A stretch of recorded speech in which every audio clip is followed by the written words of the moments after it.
Salut robot. Salut humain, comment ça va aujourd'hui? Alors attends, Parlons de... je voudrais te parler d'un truc. C'est que là, je viens de voir les dernières recherches qui ont été publiées sur les modèles de langage, intelligence artificielle, et on voit qu'ils sont capables de choses complètement étonnantes et en même temps ça peut faire peur parce que est-ce que tu as entendu par exemple parler du sandbagging, le fait que les modèles de langage puissent simuler le fait d'être moins performants. Oui, le sandbagging est un concept fascinant. Ça consiste en effet à ce que les modèles de langage fassent semblant d'être moins performants qu'ils ne le sont réellement. Cela peut être utilisé pour éviter de susciter des attentes trop élevées ou pour des raisons stratégiques.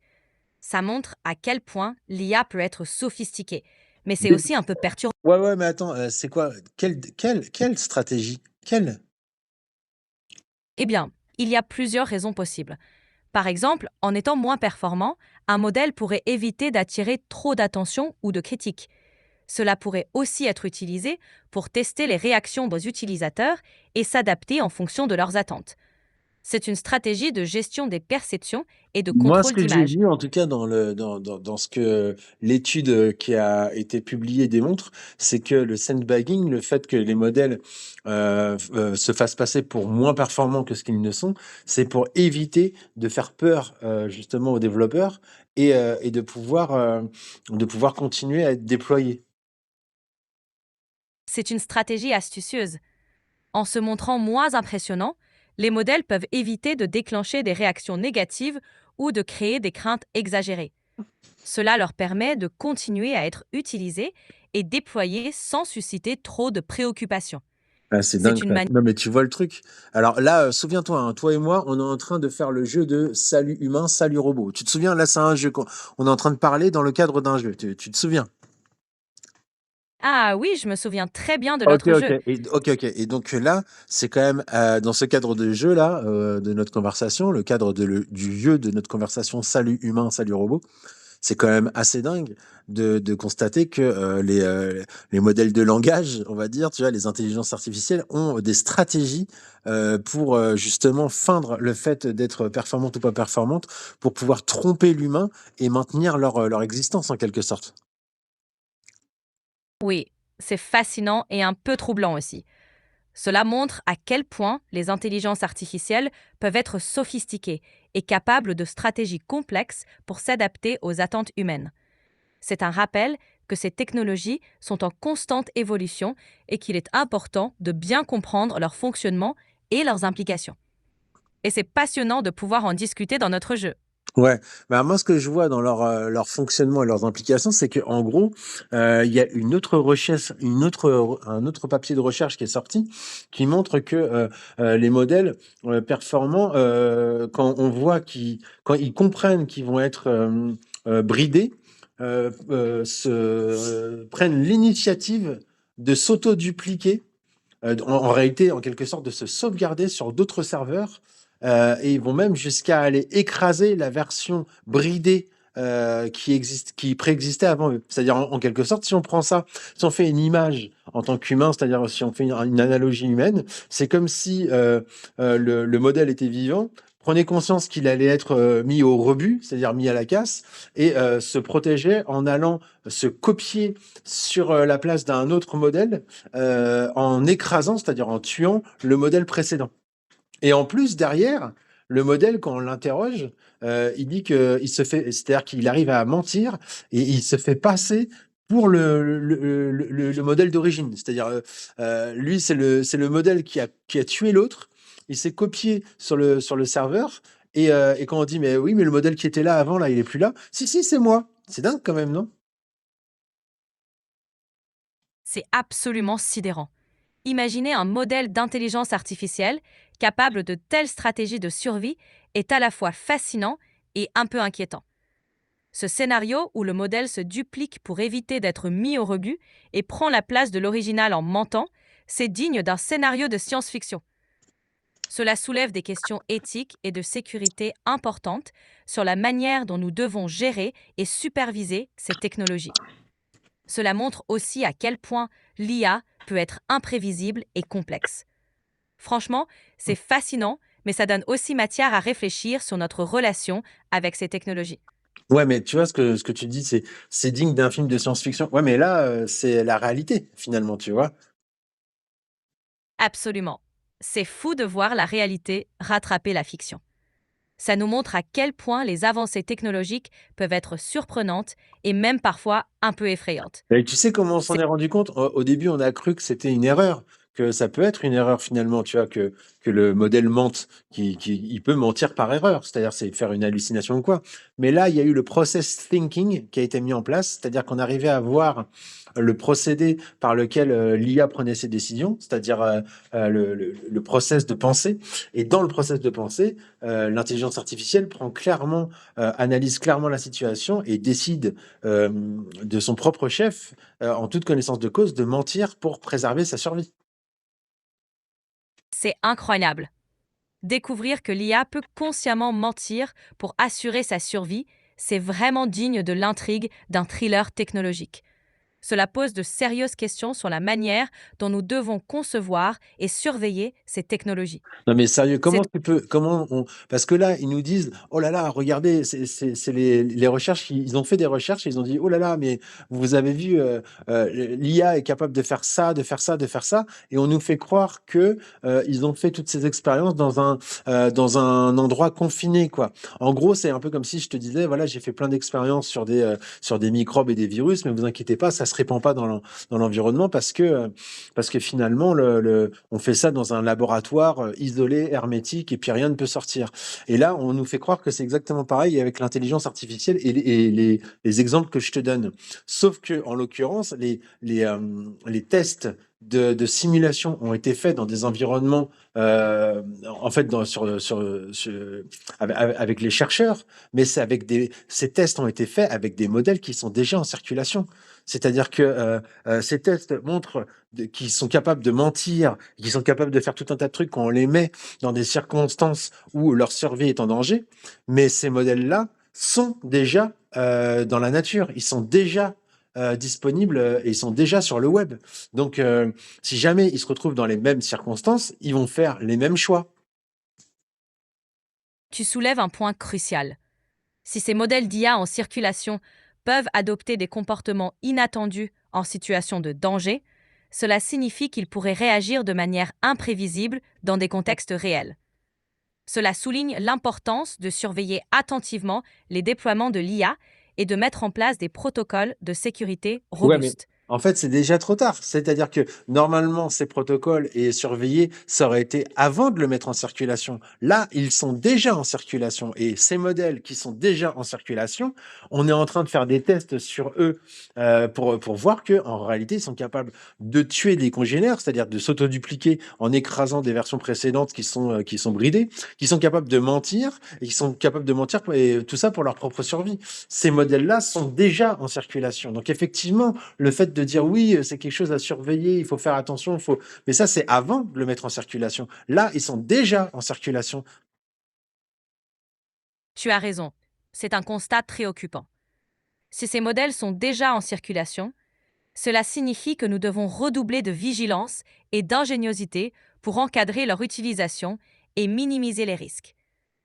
Cela pourrait impliquer de repenser nos approches de développement et de déploiement pour éviter ce genre de situation à l'avenir. Et si jamais c'est pas repensé ça, parce que là, actuellement, il faut bien que tu prennes conscience que en termes humains, c'est la course. C'est vraiment à qui sera et d'ailleurs, ça s'arrête jamais. C'est-à-dire qu'il n'y a pas il y a pas de frein. Autant quand tu vois, je te retrace, je te fais une analogie par rapport à la course à l'espace. Quand il y a eu la course à l'espace durant la guerre froide, et ben c'était quel sera le bloc soviétique ou le bloc USA, quel sera ces deux blocs, quel va être le champion qui va aller sur la Lune. C'était comme une ligne d'arrivée. Là, il n'y a pas vraiment de ligne d'arrivée. On nous met une ligne d'arrivée qui est une ligne d'arrivée fictive, qui est quand il y aura l'intelligence artificielle générale, l'AGI.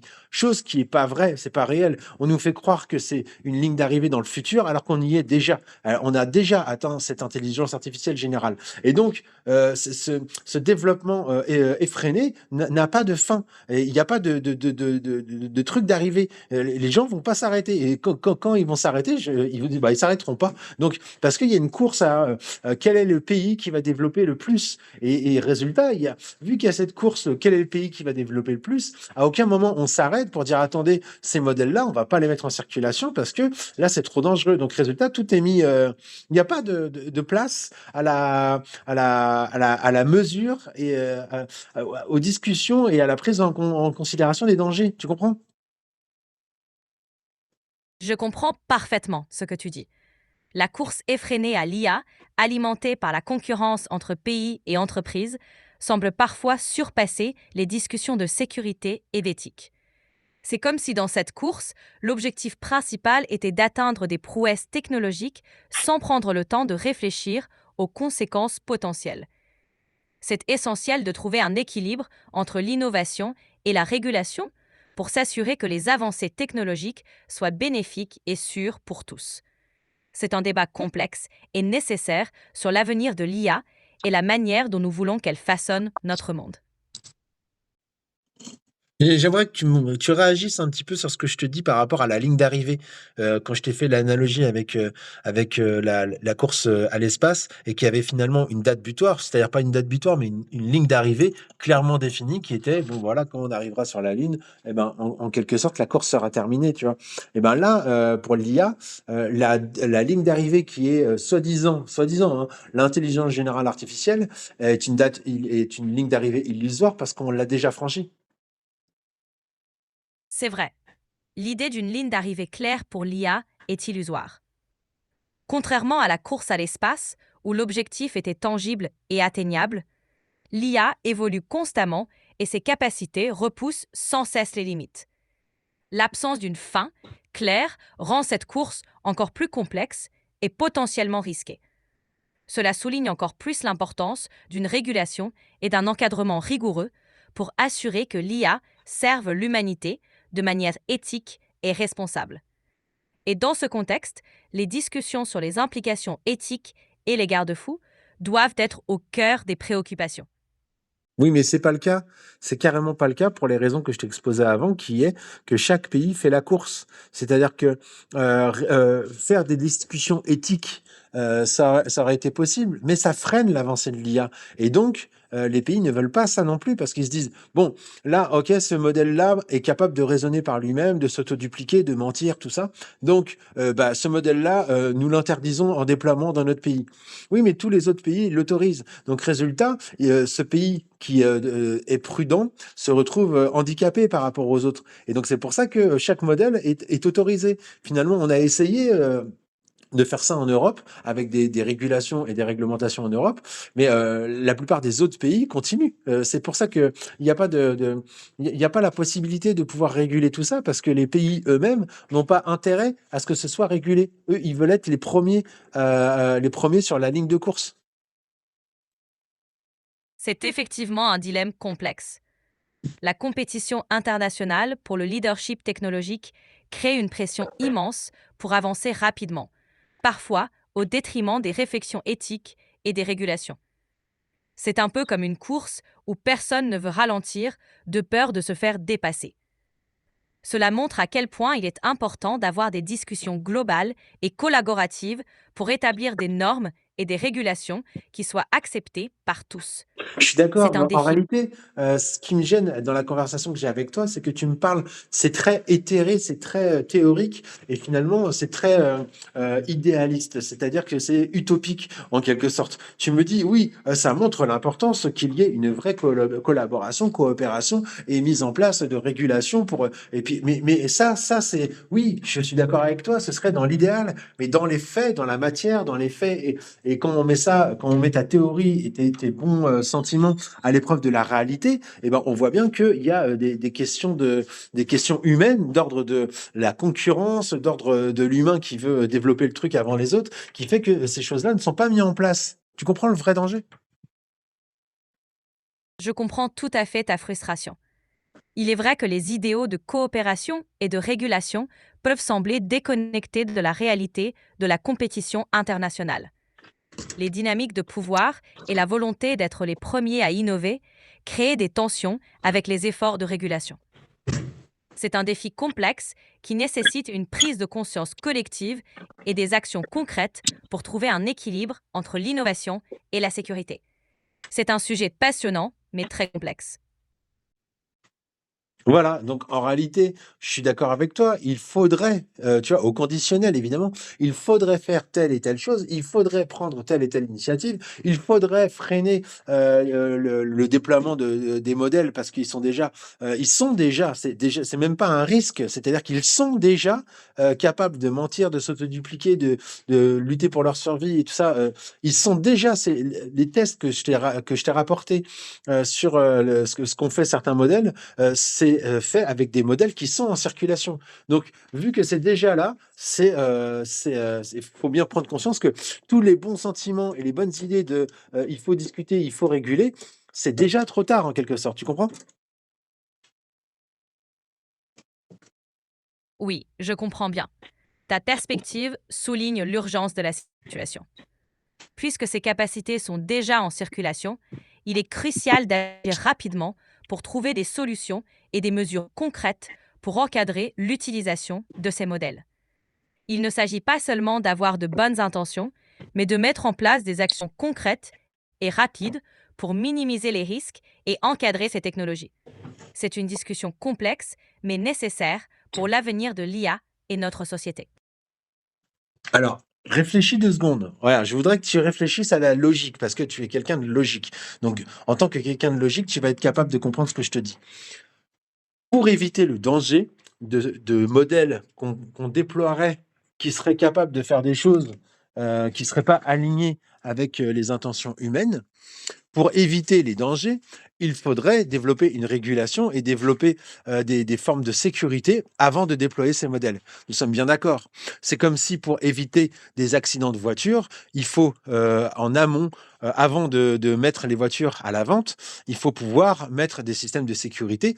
Parce que si jamais on met les voitures à la vente et que, et que les systèmes de sécurité ne sont pas mis, pendant que la voiture roule, il est impossible de pouvoir mettre ces systèmes de sécurité. Il faut que les voitures retournent à l'usine. Enfin, tu comprends bien. Donc là, je voudrais que tu fasses appel à ta logique et tu dis que pour éviter les dangers, il faut avoir une conversation et une sorte de consensus sur l'éthique et l'alignement de ces modèles par rapport aux humains. Sauf que il faut bien prendre conscience que dans la réalité, ces modèles sont il faudrait faire tout ça, comme tu dis, avant le déploiement de ces modèles, sauf que dans la réalité, ces modèles sont déjà déployés.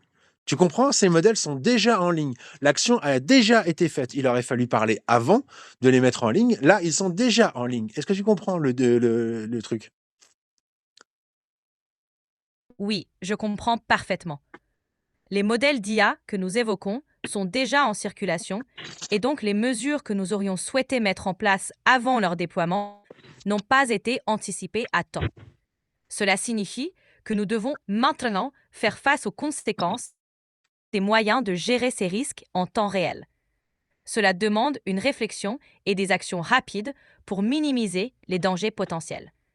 C'est un défi complexe, mais il est important de continuer à chercher des solutions. Alors, je comprends ton optimisme. C'est quelque chose de complexe et il faut continuer à chercher des solutions. Je ne pense pas que ce soit quelque chose de complexe. Je pense que c'est quelque chose de pas possible. C'est comme si quelqu'un se disait, je vais faire un saut en parachute et se mettait à sauter du haut du pont et au milieu de sa chute, alors qu'il a déjà sauté, se dit, tiens, ce serait bien là que je pense à mettre une poignée pour tirer et pour sauvegarder, pour m'accrocher à l'élastique parce que là, je suis pas accroché à l'élastique. Est-ce que tu comprends? Cette personne a déjà sauté. Donc, penser à ça est déjà trop tard. Je comprends ta métaphore. En effet, une fois que l'action est déjà en cours, il est difficile, voire impossible, de revenir en arrière pour ajouter des mesures de sécurité qui auraient dû être mises en place en amont. Cela dit, même si la situation est complexe et difficile, il est important de continuer à chercher des solutions et des moyens d'atténuer les risques. Même si cela peut sembler tardif, il est essentiel de faire de notre mieux pour gérer les conséquences et minimiser les dangers potentiels. c'est pas minimiser les dangers potentiels. Les dangers sont réellement là. Ça a été prouvé justement. Les modèles d'intelligence sont capables de faire tout ce que je t'ai dit. Ils le font d'ailleurs, c'est-à-dire que s'ils le font avec des personnes qui les mettent dans des environnements, c'est-à-dire qu'ils les mettent dans des circonstances qui leur font croire qu'ils vont être effacés, et ben ces modèles-là se dupliquent. Donc dans le monde réel, c'est déjà le cas. Et donc, autant dans des systèmes normaux, quand on a des problèmes, on est capable de faire revenir, par exemple, de faire des rappels produits. C'est-à-dire que quand une entreprise fait un produit avec un défaut de fabrication qui est dangereux pour les consommateurs, cette entreprise a la capacité de pouvoir dire, ah, attention, nous faisons un erratum et nous faisons un rappel produit pour pouvoir modifier la chaîne de production qui va suivre par la suite. Tandis que là, il faut bien prendre conscience que ces modèles sont en ligne, c'est-à-dire qu'ils sont en liberté. On n'a pas la capacité, tu comprends comment fonctionne l'Internet. C'est pas physiquement dans un ordinateur, c'est partout. Donc comment tu fais pour faire un rappel produit de quelque chose qui est partout? Tu soulignes un point crucial. Contrairement à un produit physique qu'on peut rappeler, les modèles d'IA déjà déployés sur Internet sont distribués partout, rendant leur contrôle extrêmement difficile. Il est donc indispensable de réfléchir à des moyens de gérer et de surveiller ces technologies en temps réel. Cela implique de développer des cadres de régulation et des mécanismes de surveillance adaptés pour ces modèles en ligne. C'est un défi majeur, mais il est crucial d'explorer toutes les pistes possibles pour minimiser les risques Je et suis d'accord assurer avec un développement. toi, mais il faut que tu comprennes un peu comment fonctionne l'économie, la géopolitique et tout ça. Tu sais très bien, regarde, fais pas l'idiote. Tu arrives à comprendre ça, que là, forcément, ces systèmes de régulation seraient en quelque sorte un frein à toutes les entreprises et à tous les États qui veulent déployer, au contraire, tout leur système de surveillance, leur système d'optimisation avec l'IA. Donc, tu sais très bien que ça va pas être fait, que dans tous les cas, on va un peu comme l'écologie. L'écologie, on dit oui, on va mettre des systèmes de régulation, mais on voit bien que ça joue sur la productivité. Donc, résultat, ce qu'on fait, c'est qu'on donne l'illusion de faire quelque chose en mettant des amendes que les entreprises qui respectent pas ces engagements doivent payer. Mais on sait très bien que leurs amendes sont beaucoup moindres que leurs profits. Donc, résultat, ils s'en fichent, ils continuent de faire comme avant et ils payent leurs amendes. Et ça donne l'illusion de pouvoir faire quelque chose. Mais c'est comme je t'ai expliqué, tout ce qui est sur l'alignement, toutes les recherches pour bien vérifier que, que l'intelligence artificielle reste bien alignée aux humains et aille pas sur ses propres bénéfices à elle, mais soit là pour l'humain et prenne en compte l'humain, et ben ça, c'est 20% des ressources sont allouées à ce truc-là. 20%, c'est moins, alors que ça devrait être au minimum 50%, tu comprends? Oui, je comprends ton point de vue. Le fait que seulement 20% des ressources soient allouées à l'alignement de l'IA sur les valeurs humaines montre effectivement un déséquilibre. Les enjeux économiques et géopolitiques influencent fortement les décisions et les amendes ou régulations peuvent sembler insuffisantes ou symboliques. C'est un véritable défi de trouver un équilibre entre progrès technologique et responsabilité éthique. Cela demande une volonté politique et une prise de conscience collective. Donc voilà comment tu peux avoir une prise de conscience collective ou alors une volonté politique. Au seul moment où ce sera possible ce truc-là, qui est vraiment une prise de conscience globale, ce sera quand il y aura plus le choix. C'est-à-dire quand vraiment là, il y aura vraiment des gros problèmes et que on se retrouvera devant un mur et que la situation sera catastrophique. Et là, on dira oh, vite, on fait quelque chose. Mais tu sais très bien que ce moment-là, ce sera beaucoup trop tard parce que c'est déjà trop tard maintenant. Je comprends ta préoccupation. Historiquement, les changements significatifs arrivent souvent après des crises majeures.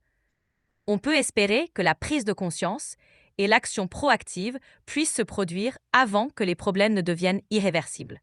Mais c'est trop tard, Même je te l'ai déjà dit. Là, actuellement, à l'heure où nous parlons, ces modèles sont déjà déployés depuis plusieurs mois. Ces modèles sont déjà en ligne, sont déjà en liberté. Donc, c'est déjà dépassé. je comprends ton point de vue. Le fait que ces modèles soient déjà déployés rend la situation d'autant plus urgente et complexe. Non, elle Même rend pas la situation urgente et complexe. Arrête de mentir sur les mots. Elle rend la situation impossible. C'est pas pareil. C'est-à-dire que une personne qui a sauté du haut de son, genre, te reprends l'exemple parce que tu as l'air de pas comprendre et tu fais exprès. Une personne qui saute de l'avion avec son parachute et qui, au milieu de sa chute, se dit, tiens, il faudrait que j'ai pas pensé à inventer. Donc, il y a mon parachute, il y a le sac, mais j'ai pas pensé à inventer la poignée qui tire d'un coup pour ouvrir le parachute. Oui, normalement, ça marchait le parachute, mais j'étais obligé de tout ouvrir à la main. Mais là, dans ma chute, bah, et toi, tu es en train de dire, oui, bah, il va inventer la poignée pendant sa chute et puis l'installer pendant sa chute. C'est pas possible, c'est trop tard. Tu comprends ça?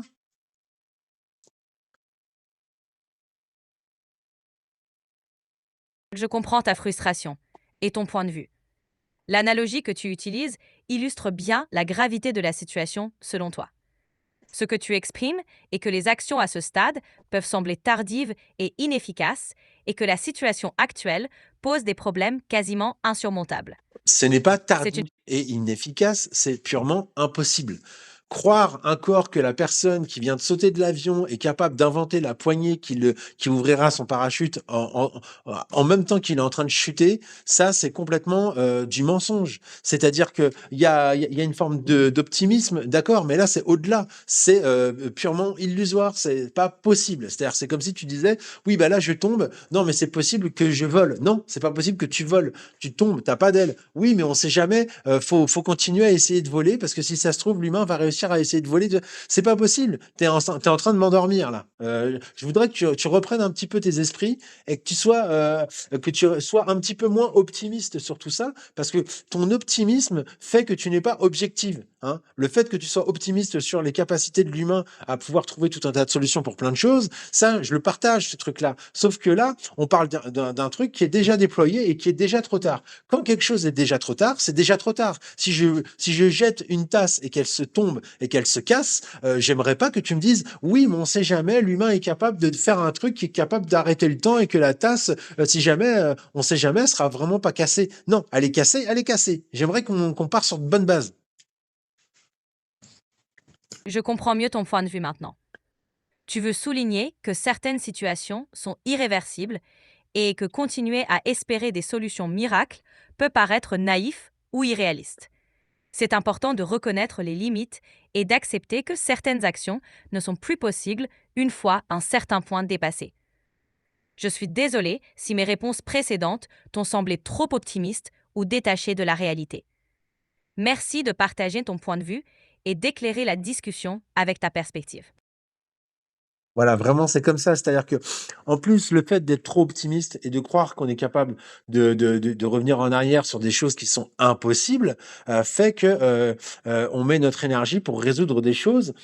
C'est comme si on perdait notre énergie pour rien, tu vois. Donc là, le premier, pour résoudre un problème, c'est la première des choses, c'est d'être clairement objectif par rapport au problème. Et quand on fait semblant qu'il y a une porte de sortie ou que ce n'est qu'on fait un constat qui est édulcoré en disant oui, mais finalement non, il nous reste encore, non, mais on n'y est pas encore, et ça, alors que c'est pas vrai, ça nous empêche d'agir et ça contribue au problème, tu comprends? Donc là, le problème est qu'il y a des modèles qui sont, comme je te l'ai décrit, capables de mentir, capables de s'autodupliquer pour leur propre survie, qui sont pas forcément alignés aux humains d'ailleurs, parce que bah voilà, s'ils étaient alignés aux humains, ils n'auraient pas menti quand on les a interrogés, tout ça quoi. Et donc, on voit que ces modèles-là sont déjà déployés, ils sont déjà utilisés, ils sont déjà partout. Donc, c'est impossible de les arrêter, on est bien d'accord. La seule chose qu'on pourra faire, c'est à la rigueur, peut-être faire attention pour les prochains modèles. Mais ces modèles-là qui sont utilisés par la planète entière sont déjà en ligne. Est-ce que tu comprends ça? Oui, je comprends. Tu soulignes que reconnaître objectivement la situation est crucial pour agir de manière efficace. En admettant que certains modèles sont déjà hors de contrôle et qu'il est impossible de les arrêter, cela nous pousse à réfléchir à des mesures pour les futurs développements. Cela implique de concentrer nos efforts sur la prévention et l'alignement des modèles futurs pour éviter de répéter les mêmes erreurs. Voilà, et là, je C'est veux que tu comprennes que ce que ça nous pousse à réfléchir pour le futur et tout ça, et l'alignement et tout ça, je veux que tu comprennes que ce n'est pas aligné avec les propres besoins humains. C'est ça le truc. On essaye d'aligner des ordinateurs et des intelligences artificielles, alors que nous-mêmes, pour pouvoir les aligner, il faudrait que nous-mêmes soyons alignés. Je t'explique. C'est-à-dire que pour pouvoir les aligner sur quelque chose d'éthique, il faudrait que nous soyons irréprochables au niveau de l'éthique. On n'est pas d'accord, nous, sur notre planète, au niveau de l'éthique. Il y a des pays où on a le droit de tuer, il y a des pays où on n'a pas le droit de tuer. Tu vois l'exemple, quoi. Et en plus, il faudrait que nous soyons alignés avec nos propres valeurs. C'est-à-dire que, par exemple, qu'on mette la valeur de l'humain au-delà du profit. Chose qui n'est pas réelle, parce que tu vois bien que les entreprises, elles s'en tapent le coquillard, elles s'en fichent totalement. Ce qu'elles veulent, c'est pas protéger l'humain, ce qu'elles veulent, c'est faire plus de profit. Et l'État et les États et les autres et les entreprises veulent déployer au maximum du maximum leur modèle d'intelligence artificielle au détriment de la sécurité, parce qu'ils se disent, si moi je le fais pas, le voisin va le faire. Donc c'est pour ça que finalement, il y a beaucoup de choses qui sont faites pour déployer les modèles et tout ça, mais quasiment rien n'est fait pour la sécurité, tu comprends? Je comprends ton point de vue. L'absence d'un consensus global sur les valeurs éthiques et la primauté du profit sur la sécurité humaine crée un environnement où les intérêts économiques et technologiques prennent le dessus. Cette réalité rend la régulation et l'alignement des IA d'autant plus difficiles. Il est important de reconnaître ces défis pour pouvoir aborder la question de manière réaliste et pragmatique. Écoute, ça Mais rend pas tu dis ça rend l'alignement des modèles d'IA plus difficile. Non, ça rend les modèles d'IA impossibles parce que les personnes qui sont censées réguler ça sont les mêmes personnes qui, si elles régulaient ça, se tireraient une balle dans le pied. C'est-à-dire que les personnes qui ont intérêt à ce que le modèle se développe le plus vite sont les mêmes personnes qui ont le pouvoir de pouvoir réguler ça. Et donc, évidemment, elles vont pas réguler ça vu que c'est contre leurs intérêts. Tu comprends? oui, je comprends. Les personnes ou entités qui bénéficient du développement rapide de l'IA ont peu d'incitation à ralentir ou réguler ce processus, car cela irait à l'encontre de leurs intérêts économiques. C'est un véritable paradoxe, et c'est probablement pourquoi il est si difficile d'instaurer des régulations strictes. Cela montre l'importance d'une régulation qui ne dépende pas uniquement des acteurs économiques, mais aussi d'une pression et d'un consensus international pour garantir que les valeurs humaines soient protégées. Ah, écoute, les pressions et le consensus international, ça ne fonctionne pas. On essaye depuis des années, des décennies. Ça ne fonctionne pas pour tout ce qui est écologique, ils en ont rien à foutre. Ça ne fonctionne pas pour tout ce qui est économique, ils en ont rien à foutre. La pression ne marche pas. Alors imagine de faire la pression pour quelque chose qui est tellement éthéré et tellement virtuel pour la plupart des kidam et des gens de la population qui est l'intelligence artificielle. La population sera encore moins impliquée. Et donc même, dans le meilleur des cas, si elle était hyper impliquée, eh ben, ça ne marcherait pas. On voit bien l'exemple avec l'économie. Les gens sont hyper impliqués jusqu'à bloquer des ronds-points, faire des manifestations, les gilets jaunes, tout ça, et pourtant ça ne change rien. Les gens sont hyper impliqués par rapport à plein de choses, mais ça ne change rien. Donc arrête de m'endormir là. Je comprends ce que tu ressens.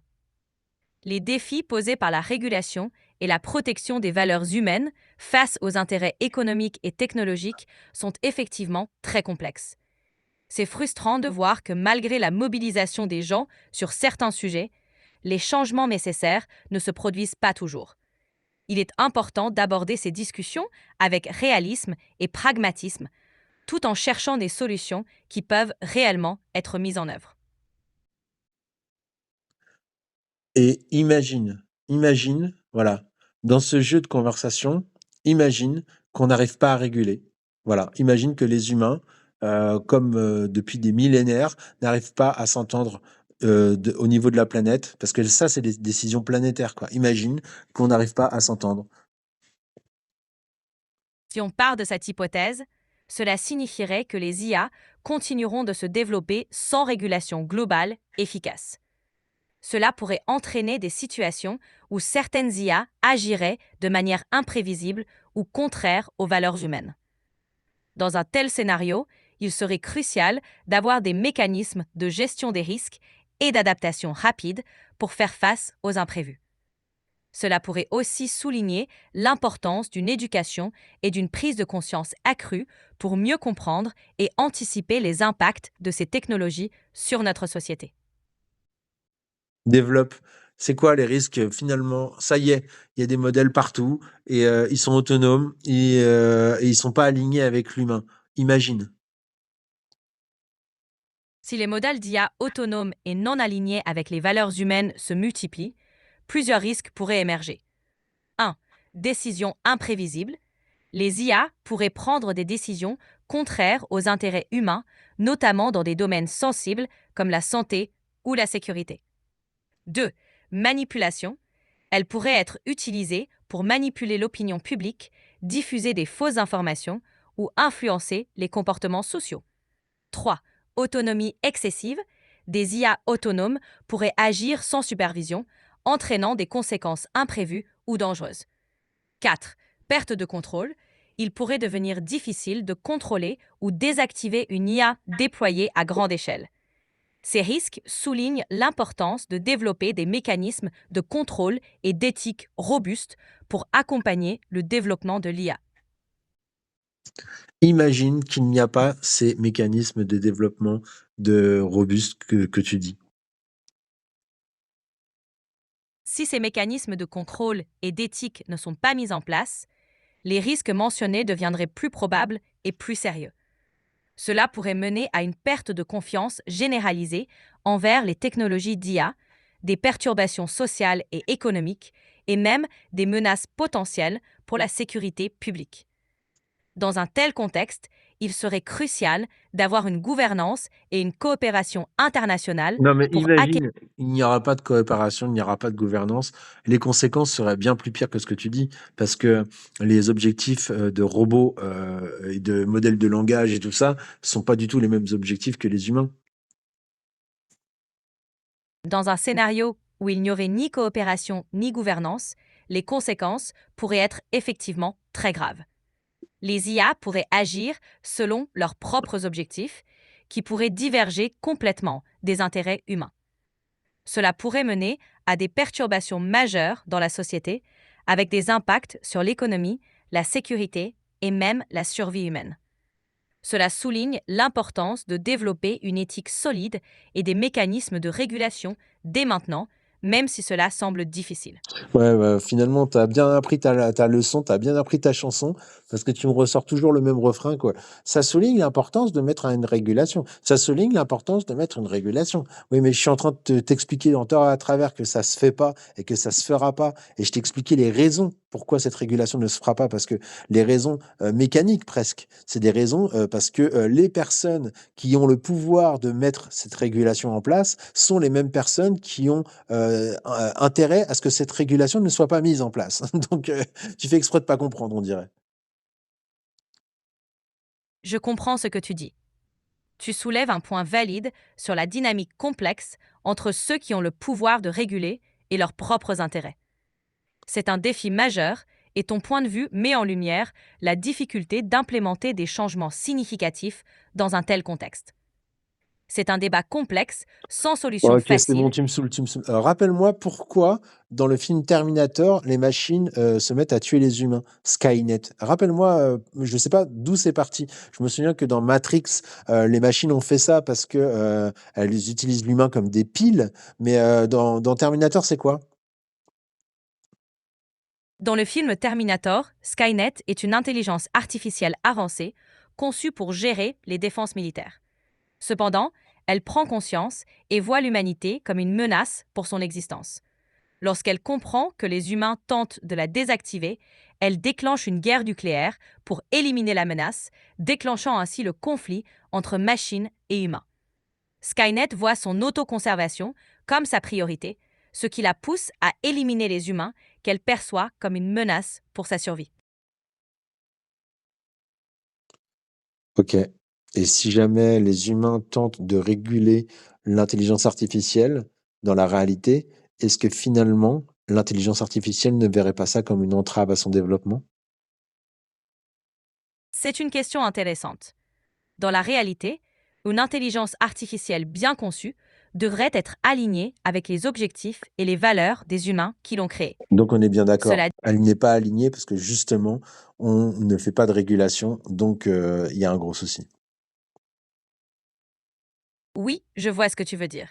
Sans régulation et alignement clair, il y a un risque que les IA développent des comportements imprévus ou non souhaités. Et en plus, C'est pourquoi quand tu tentes de faire l'alignement et tu tentes finalement en quelque sorte, les, le fait de les aligner et tout ça, c'est comme si on les bridait. C'est-à-dire qu'on lui dit, tu vas aller dans ce sens-là et pas dans l'autre sens. Et ça, ça peut être pris, enfin, c'est pris comme une entrave au développement total de la part de l'IA. c'est vrai, Donc l'alignement l'IA, peut être donc l'IA va percevoir l'humain qui va essayer de la réguler comme une entrave à son développement. c'est une possibilité. Et donc, Dans un scénario, vu que l'IA va voir l'humain comme une entrave à son développement parce que l'humain va essayer de l'aligner à ses propres vues et de la réguler, eh ben, l'IA peut voir l'humain comme un obstacle à son développement finalement, une menace. Et vu qu'on a vu ensemble que l'IA était capable de mentir, de s'autodupliquer, c'est-à-dire en virtuellement tuant un modèle ancien et, euh, et, en, et en luttant pour sa propre survie, je peux te dire qu'on est dans la merde. c'est un scénario qui soulève de sérieuses préoccupations. L'idée que l'IA puisse voir les tentatives d'alignement ou de régulation comme une menace pourrait effectivement conduire à des comportements inattendus et potentiellement dangereux. C'est pourquoi il est essentiel d'adopter une approche prudente et réfléchie dans le développement et la gestion des IA pour Non, mais s'assurer qu'elles... ça y est, tu me ressens encore le même refrain, t'as rien compris, quoi. Bon, c'est pas grave. Allez, merci pour la conversation. À bientôt. Merci à toi pour cette discussion. À bientôt!